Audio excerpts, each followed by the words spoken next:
Hello everyone there, I hope you are well, enjoying this great exhibition in Colwyn Gallery. My name is Julian Cabral, I am 20 years old and I am an Argentinian documentary photographer, and I have received the first prize in the student category of the 2023 Documentary Photography Awards. Unfortunately, due to personal issues, I cannot be there with you, but anyway, it's a pleasure and a hard honor for me to tell you a little about my work on this great day. Thank you to the jury, the Royal Photography Society and Paul Sampson for making this possible. Well, this work started when I was 18 years old. I had just finished high school. I didn't know how to continue in life, whether to dedicate myself to photography, whether to study psychology, or work in something that would make me money. All my friends had started university to work, and the only thing I thought about was my photographs and doing photography work of something that I really feel in my heart.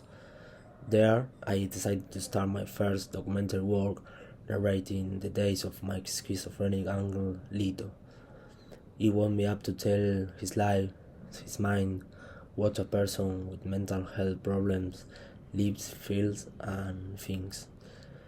A part of the society that in my country and in many parts of the world is forgotten and made invisible. I want to tell you that this job unfortunately tells the last year of my uncle's life, since he died in January 2022 from a heart attack due to high medications and living conditions. That is why I will speak you in the past tense about him. I started this work wanting to talk about madness, how people with mental health problems live, feel, and think. I wonder what they saw of reality, how did they feel. This was the first photograph I imagined of the entire work. Before starting it, I really imagined and draw this image. I remember going with my father to buy the used washing machine for only £2 on the outskirts of Buenos Aires. The man who sold it to us don't understand what we were going to do with that thing, all broken and rusty.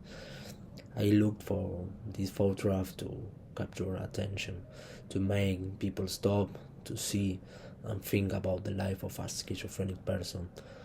I don't know if it is a good photograph, but it was attract you at first glance, I am sure. That day was a game between my uncle, my family and me, something that I had never experienced in my 18 years old. Then I realized that what interested me most was not mental health specifically, but rather revealing in photograph the unfair life that my uncle and my family had to live. There I began to want to tell more about his life, about what he's like, what his days are like, those of my mother and my family. My uncle Lito was always a very kind and good person with anyone. Of the entire series, this is one of the few that thrill me every time I see it. I remember my uncle this way and not surrounded by pills.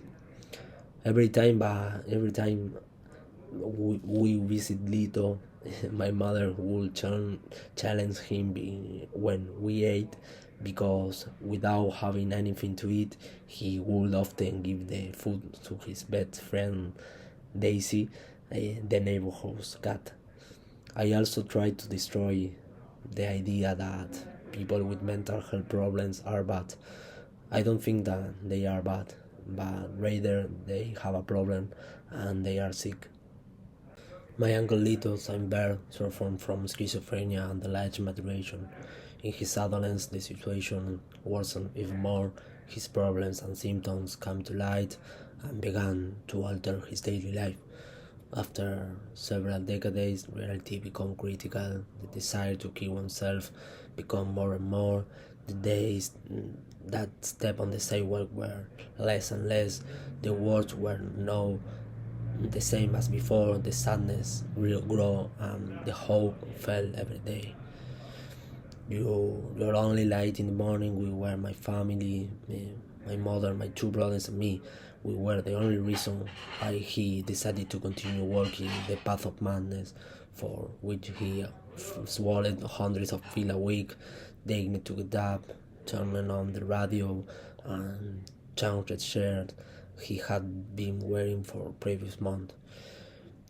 I think this photo is very important to me, and I think it's a great summary of this story. Although at times the situation was uncomfortable, sad and unfair, my family and I have never let go my uncle Lito's hand. The conditions in which my uncle lived were very bad. He lived alone in a dark house, the sunlight barely appeared, the floor was dirty and broken, the walls damp, cracking and breaking on. My mother always did her best to keep her house clean and tidy, but there came a time when the situation was unsustainable. Over time I began to understand that my uncle liked to live like this. For him all objects were a memory, the light, the outside were his fears, and the writing walls were his thoughts. I took this photo in the shed at the back of his house, where he keeps objects that have history and importance for him. I always say that I never saw that empty place. In Argentina, as in many places in the world, mental health is forgotten. On repeated occasions, we have wanted to take LITO to a hospital or a mental health center so that they could take better care of him than we could, but it was never possible. The place did not accept it, the budget was not enough, or there was not available staff.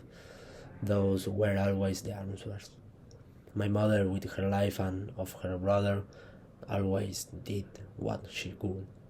My family and I, we visit my uncle 2 or 3 times a month. On each visit, my mother cut, sort, and stored the pills on their respective days so that they would last until the next visit. It was a long and a hard work that can only be done with a big heart. Without these drugs, my uncle could not speak for days, go into a great depression, and even want to commit suicide. Every time I saw my mother doing that work, my heart beat, and I promised myself that if I had to go through a situation like that in the future, I would act the same way.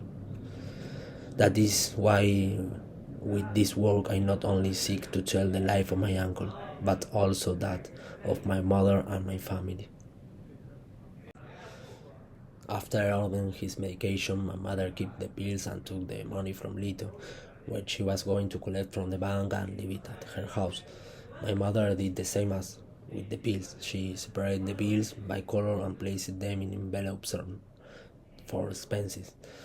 Most of LITO's meals were delivered, so then took that money from the men and paid through the bars without stepping on the sidewalk. It was a routine for each visit. First, to put away the food we brought him, then order the medication, then the money, and finally take care of his hygiene with nail or haircuts.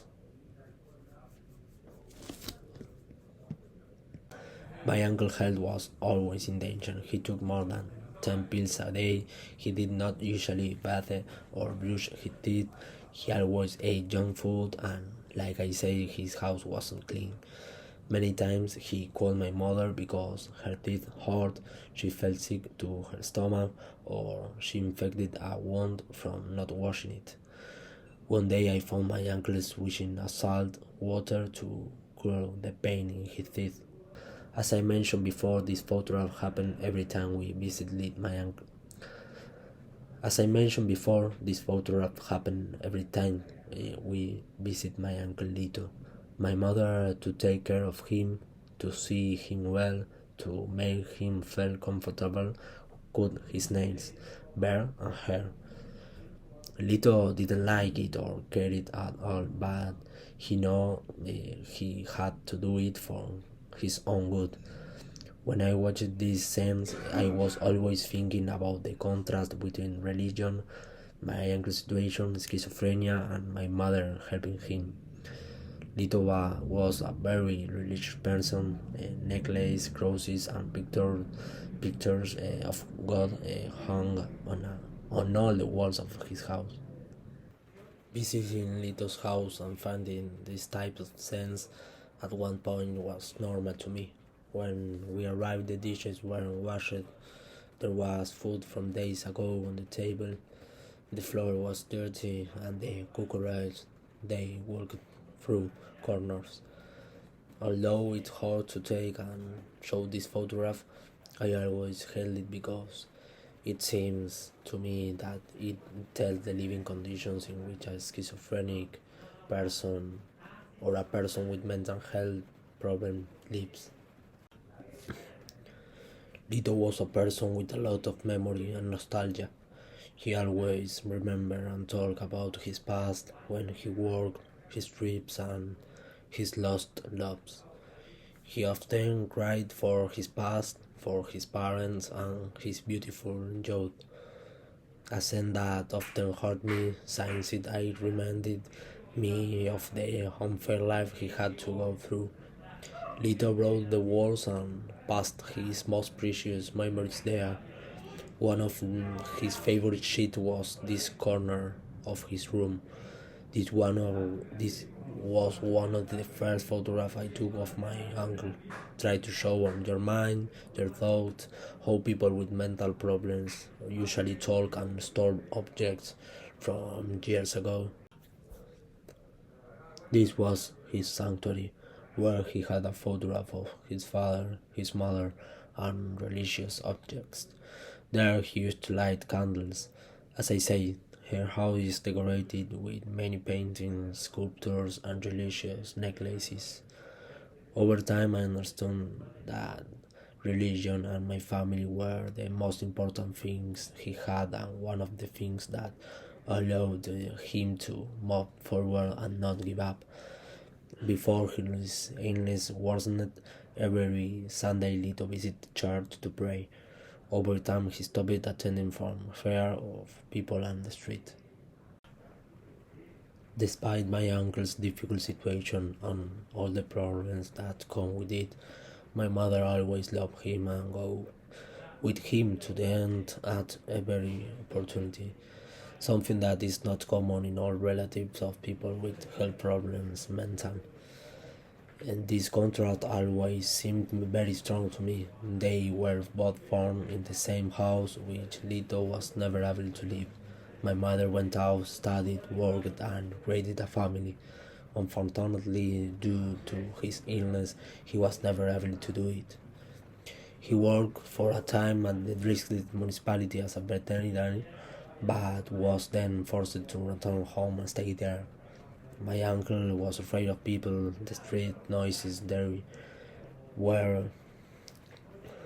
Despite my uncle's difficult situation and all the problems that come with it, my mother always loved him and go with him to the end at every opportunity. Something that is not common in all relatives of people with health problems, mental. These contrasts always seem very strong to me. They were both born in the same house, which LITO was never able to live. My mother went out, studied, worked, and created a family. Unfortunately, due to his illness, he was never able to do it. He worked for a time at the district municipality as a veterinarian, but was then forced to return home and stay there. My uncle was afraid of people, the street noises. There were a few times that he stepped on the sidewalk. This house from him was his place in the world, where no one bothering him, where he felt safe and free. Even though there was a fence that separated them, my uncle and my mother always fought together until the end. I think this photo is one of the ones that hurt me the most to take. It was an image that I saw every time we left the house until the next visit. From the car, we saw how he dared to step onto the sidewalk, leaving his fears behind, to extend his hand to us and greet us through tears until the next time. I didn't like seeing how, when my father's car drove away, he was left alone in the house, waving at us. I can't remember a time when he didn't do it. Well, finally this photograph, which I took off the front wall of the house. A photograph that I believe tells what the life of a person with schizophrenia or mental health problems is like. It is difficult to say it like that, and I am not very convinced of what I say, but I believe that there is always a wall and not a window for these people and their families in life.